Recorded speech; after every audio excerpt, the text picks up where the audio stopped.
Let's get the read on all of this. New York City Minority Whip Joe Borelli, Charlie Gasparino, former managing director for the Democratic National Campaign Committee, Taryn Rosenkranz.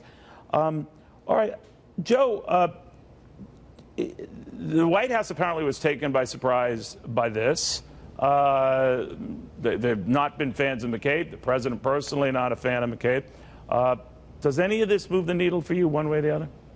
Yeah, I think it makes it very difficult for Democrats to try to dissuade the public that these conspiracy theories, or as though they've tried to dismiss them, are something more substantial. You know, they've been telling us that this memo is something that we shouldn't be paying attention to, but you can't ignore the fact that on Sunday, Christopher Wray goes and views the memo, which is alleged to be about Andrew McCabe, and then the very next day, McCabe resigns. These two things are too coincidental to be ignored, and they can't be dismissed.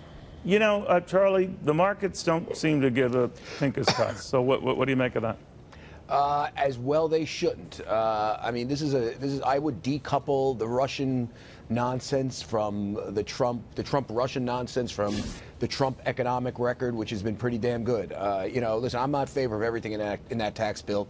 I think the personal side is pretty crummy, as a matter of fact. But he did some really good things with business taxes. So all this other stuff is noise, and that's what your guys are telling you? Yes, unless it becomes an existential threat to President Trump himself, and then you're going to see the markets trade off. Now, what do I mean existential threat? That he has to leave office or he may get indicted or something like that. But if you listen to a lot of people, it doesn't seem, this is where it gets, when you sort of peel back on all the process layers here. Yeah. The Russian stuff seems to not to be, as your last guest says, not focused necessarily on him.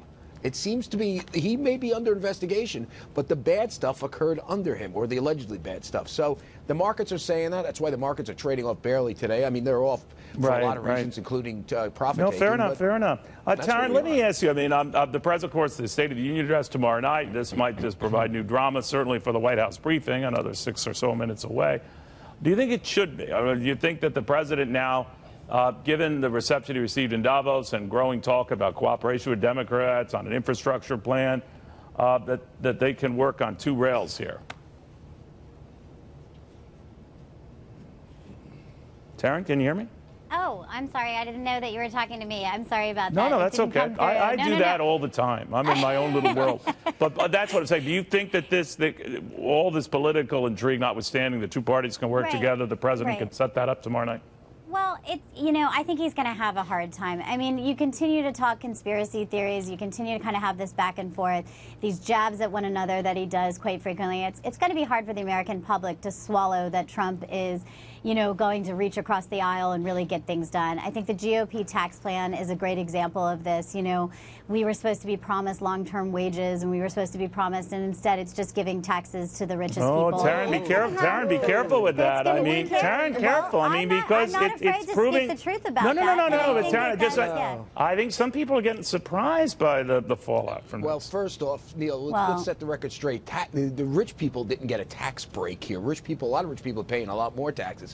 Corporations got a tax break. Small businesses got a tax break. Guess who corporations and small businesses hire? They hire average Americans, and so and you can see it already in the numbers. So let's put that in the right context. All right, I do want to get guys. Hang on to that thought. Hang on to that thought, because I want to squeeze this in.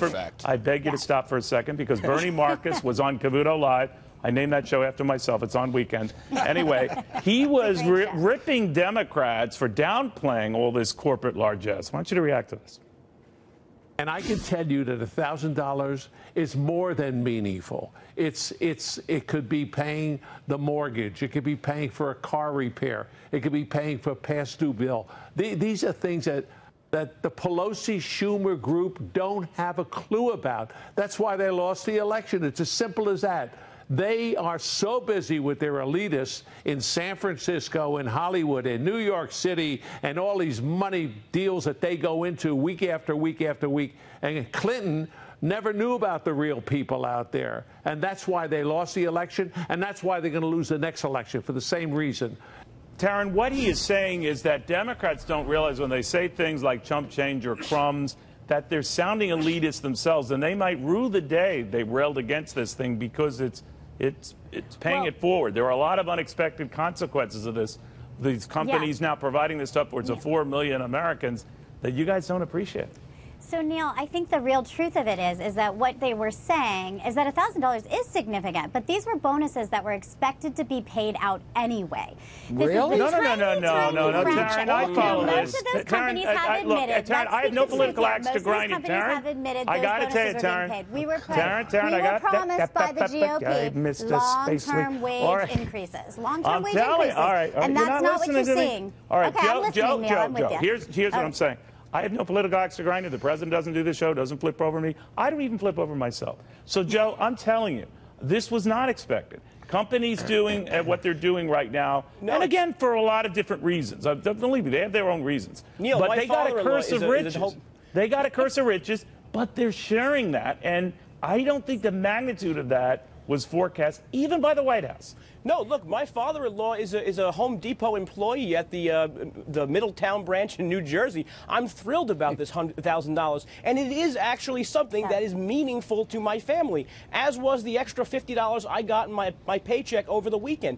Democrats have spent 4 months trying to tell us that this was crumbs. They've essentially become caricatures of modern Marie Antoinettes, trying to tell people that the tangible benefits they're actually seeing in their paychecks do not matter. And then you have someone like Bernie Marcus who's just proving them all wrong. And no offense, Neil. No offense, Taryn, I should say. You like to hand out the crumbs. That's the difference here. What's gotten the Democrats all up in arms is that capitalism is actually working, where the private sector is handing out the benefits of lower taxes to average people, not big brother government, which you love, which, by the way, never really comes through. Let me listen. The crumbs that you would rather hand out your crumbs to welfare and everything else than have Bernie Marcus, who's actually created jobs, make people richer. And that just admit it. Well, let Taryn answer that. Taryn answer that. One thing I must say is some of these companies are simultaneously laying off workers. Okay, they're simultaneously closing stores. You can admit that. You can see that. We can pull the facts up. That's because these are bonuses that were expected to be paid out in many of the cases. Not all. Anyway. I'll give you that. Look, so my point is, I would rather have a job than that $1,000 bonus. No. What are you doing? This is why you're talking about crumbs. I hope Taryn so they were going to get laid off anyway. I hope Taryn has a job in 2018 leading the Democrats' messaging, because if they stick to this message, they're going to lose.